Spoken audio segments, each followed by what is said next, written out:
Hoje o Doctor Entrevista convidou o André Carvalho. Ele é jornalista e ator, mas ultimamente ele tem se dedicado mais à atuação do que ao jornalismo. Ele aqui em Caratinga já apresentou a peça Capitu e rodou o Brasil com a peça O Lustre e levou ela até a Espanha, né? Lá na Europa, conheceu a Europa finalmente, que era um objetivo seu. Conta pra gente essa experiência, como foi levar um espetáculo originalmente aqui do Brasil, de um carioca, traduzir, levar ele lá pra Espanha. Conta pra gente essa sua experiência, como você foi parar lá? Eu posso fazer um resumo dessa experiência, porque é uma experiência bastante completa, eu diria. Tudo começou quando eu queria realizar um sonho, porque eu sou uma pessoa movida por sonhos e realização de objetivos, e desafios, sobretudo.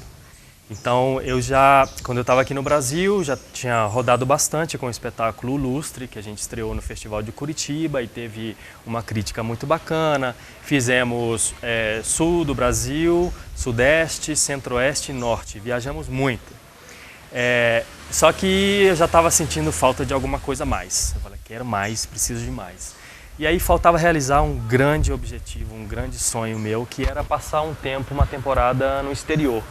E eu sempre falei que ia para Londres, só que as coisas convergiram e eu acabei indo para a Espanha. E eu fui fazer uma especialização em teatro físico. E aí, quando eu concluí a especialização, eu tinha a ideia ainda, o interesse de ficar um tempo mais na Espanha, porque eu queria falar bem o idioma, nunca tinha pensado em ir para a Espanha. Quando eu cheguei lá, inclusive, eu não sabia falar nada. Meu processo foi muito rápido. Desde quando eu decidi vou para a Espanha até chegar lá, foram menos de 3 meses. Eu fui estudando no avião, livrinho de bolso de viagem, assim. Cheguei lá falando, Olá, que tal? Me llamo André, sou brasileiro, tenho 33 anos, não sabia falar mais nada. Se alguém me perguntasse alguma outra coisa, eu tinha que repetir. Olá, que tal? Me llamo André, porque eu não sabia. E aí eu fui estudando, assim, no dia a dia e na escola também, por mais que fosse uma escola internacional e tivesse aula em inglês, em francês, tinha aula também em espanhol, e o dia a dia foi que me ensinou o idioma. Terminei a escola e falei, eu quero continuar nesse processo, porque o meu objetivo aqui é conhecer mais dessa cultura, é viajar um pouco pela Europa, e eu comecei a pensar o que eu posso fazer para trabalhar, para ficar aqui. Uma coisa era trabalhar para me manter, e aí eu fiz tudo, eu fiz quase tudo lá para me manter na Espanha. Por exemplo? Eu fui vendedor de pão, eu trabalhei como atendente de padaria, que era super exótico, as pessoas não... Eu virei uma atração na padaria, porque as pessoas passavam na porta, sempre estavam acostumadas a ver mulheres lá com avental e tal, e aí passaram a ver um homem com avental vendendo pão. E como que você vendia pão se mal você falava espanhol? Tinha que falar, tinha que me virar de alguma maneira. E o pior, assim, que tinha uma parada esses ônibus que tem na Europa, ônibus turístico, então tem vários pontos em toda a cidade, as pessoas vão subindo e vão descendo e parando nos pontos. Tinha um em frente à padaria que eu trabalhava. Então, assim, as pessoas passavam, aí lá de cima do ônibus começava a dar tchau para mim, tirar foto e tal, e desciam e começavam a falar, eu tinha que falar inglês, eu tinha que entender italiano, eu tinha que falar até espanhol e o catalão também, que é a língua oficial, o primeiro idioma da Espanha, da região que eu morava, Barcelona, era o catalão. Então tinha hora que eu achava que eu ia ficar louco, porque chegava um pedindo uma coisa em catalão e eu tinha que responder para outro em espanhol, e um turista perguntando alguma coisa em inglês e outro. Era uma loucura, mas eu consegui, fez parte importante da minha experiência. Nessa Torre de Babel aí, teve alguma situação inusitada? Tiveram várias situações. Teve uma vez que chegaram 2 drag queens na padaria, isso era um domingo de manhã. Aí chegaram 2 drag queens e aí eu, muito sério, perguntei se querem pão e não sei o que e tal, e fui atendendo e tal. E aí, de repente, eu me dei conta que aquelas moças eram brasileiras. E aí eu continuei falando como eu estava falando, normalmente, falando espanhol e tal. E aí, de repente, uma perguntou uma coisa e eu dei uma escorregada e ela falou, pera lá, você é brasileiro?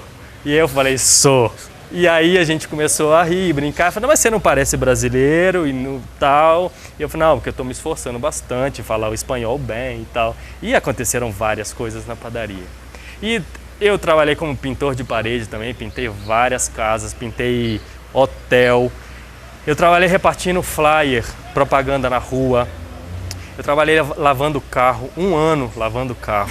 O trabalho mais pesado que eu fiz lá. Eu trabalhei dançando samba em despedida de solteira. Eu fiz de quase tudo, Isso tudo. É bom que traz mais experiência para a carreira de um ator. Como traz, assim, eu passei aperto. Mas essas profissões também são valorizadas lá, não é? Economicamente? Mais ou menos. Mais ou menos não, também? Economicamente, sim. Se eu quisesse fazer disso uma profissão, repartindo publicidade na rua, eu poderia pagar as minhas contas todo mês e poderia, inclusive, viajar pela Europa. Trabalhando como repartidor de flyer e pintor de parede também e, sobretudo, dançando samba de despedida de solteiro por causa das gorjetas. Certeza. Mas aí quando você conseguiu colocar lá em conta ator através da escola... Eu fazia isso para financiar o que eu realmente tinha ido fazer. E a ideia foi, eu não vou começar aqui tentar a disputar com atores espanhóis, porque eu sempre vou perder. Eu sempre vou ser o brasileiro tentando me passar por um ator que fala espanhol. E aí caiu a ficha, eu falei, gente, mas eu tenho um espetáculo que é muito bacana, que eu fiz por vários anos no Rio, eu vou fazer aqui. Que eu fiz vários anos no Brasil e eu vou fazer aqui. E aí foi quando veio a ideia de fazer uma versão do Lustre para o espanhol. Eu convidei uma atriz italiana, Valentina Carlone, e a gente começou a trabalhar na versão espanhola do Lustre. E aí a gente fez a adaptação, estreou em Barcelona e ficamos em cartaz por 2 anos em Barcelona, em 5 teatros da cidade. E com críticas muito bacanas, o público também ficava fascinado com o trabalho. E aí isso também, isso nos proporcionou uma coisa muito bacana, que foi também a versão do espetáculo de teatro para o cinema. Eu estou chegando agora da Europa, estou chegando de Barcelona e acabei de filmar a versão do espetáculo para o cinema. O espetáculo, o Lustre, em Barcelona, ele ganhou o nome de La Lámpara, que é mais ou menos a relação em espanhol de o lustre. E o filme, que está em processo de montagem lá agora, vai se chamar, a princípio, vai se chamar La Lámpara El Ensaio, ou seja, como se fosse o ensaio da lâmpada, o ensaio do espetáculo Lustre. Esse filme vai chegar no Brasil? Vai, com certeza, não tem dúvida não. Agora eles estão no processo de montagem, me parece que até 15 de metade do início do ano, do primeiro mês de janeiro, ele vai estar pronto, porque já estão exigindo material para os festivais europeus. A gente já tem participação marcada no Festival de Cinema de Málaga, é um festival super importante, espanhol. E tem alguns outros da América Latina também. E eles querem fazer o circuito de festivais primeiro, porque se a gente ganha algum prêmio, aí o filme ganha assim, uma carreira bem bacana. E eu quero trazer o filme para lançá-lo aqui no Brasil no Festival de Cinema do Rio, Festival de Gramado. Quero também tentar ir para o Festival de Brasília e Festival de Fortaleza, que são festivais importantes de cinema no Brasil. Ele virou um curta ou um média? Não, é um longa. Longa? É um longa. Conseguiram transformar 1 hora e 5 minutos. Ele tem eu acho que ele vai finalizar com 80 minutos, de crédito a crédito, né? Porque o espetáculo passou a fazer parte do filme. Ele não é o espetáculo na íntegra. Né? O espetáculo eram dois personagens, ele e ela, que discutiam questões do dia a dia do ser humano. E através desse casal que se ama e que se odeia com a mesma intensidade. A adaptação para o cinema resultou na seguinte história. André, que é brasileiro, que mora na Espanha, e Valentina, atriz italiana que mora na Espanha, vão ao Teatro do Liceu, que é o teatro mais importante de Barcelona, vão ao Teatro do Liceu ensaiar um espetáculo que vai estrear em 2 semanas. No decorrer desses ensaios vão acontecendo algumas coisas que vão misturar com a história do próprio teatro, que tiveram 2 grandes incêndios, teve um atentado à bomba por um anarquista que matou 30 e tantas pessoas. Então, no decorrer do ensaio da peça, vão acontecendo algumas coisas, inclusive a alma, o espírito, sei o que, desse anarquista vai entrando na cabeça do meu personagem e que aí o negócio vai mudar o rumo da história toda. Vocês também vão colocar ele na internet depois de percorrer tudo, capaz de acabar caindo, porque o acesso é difícil, né, aos festivais. Eu acho que a gente tem que... Aqui não tem cinema. Eu acho que a gente tem que aproveitar, a gente não pode estar cego para as novas possibilidades de veiculação dos trabalhos na mídia. E a internet é uma delas e é super importante. Acredito que sim, que quando vai ter um momento que ele vai ser explorado na internet, a gente seguramente vai ter um site do filme, né? Já tem informações sobre o filme, inclusive com fotos nossas e fotos de making of e tudo, no site da produtora, que se chama Activa Filmes, que é uma produtora espanhola. Então acho que é uma progressão natural, é uma evolução natural do processo, mas primeiro eu acho que eles vão segurar bastante a informação, porque a ideia é estrear nos festivais. E tem muitos festivais de cinema hoje que não aceitam filmes que já foram estreados. Eles pedem exclusividade, o filme não pode ter ido à grande tela ainda. Sabe?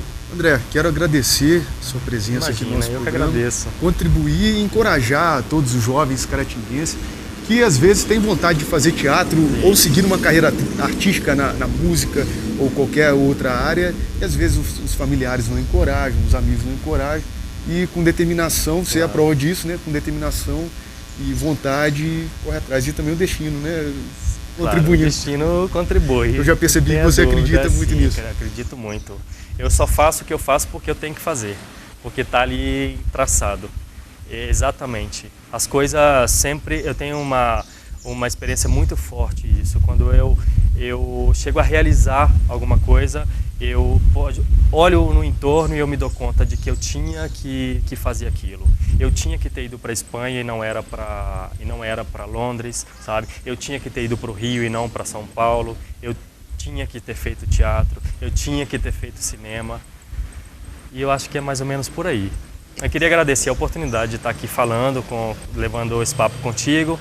Eu acho que eu tenho a sensação de que eu posso estar contribuindo para a experiência, para a realização da experiência de alguma pessoa. Não só que queira fazer teatro ou queira trabalhar com arte, mas que esteja em dúvida. Inclusive eu sigo essa carreira, eu sigo essa direção porque eu não tenho apoio. O que eu posso deixar de contribuição é dizer que você não tem que esperar o apoio de ninguém. Você tem que acreditar no que você quer e seguir em frente e ninguém vai te segurar. Acho que é mais ou menos por aí. Ótimo. Boa sorte para você. Para nós. E eu quero agradecer a companhia de vocês aí nesse nosso bate-papo e até o próximo Doctor Entrevista.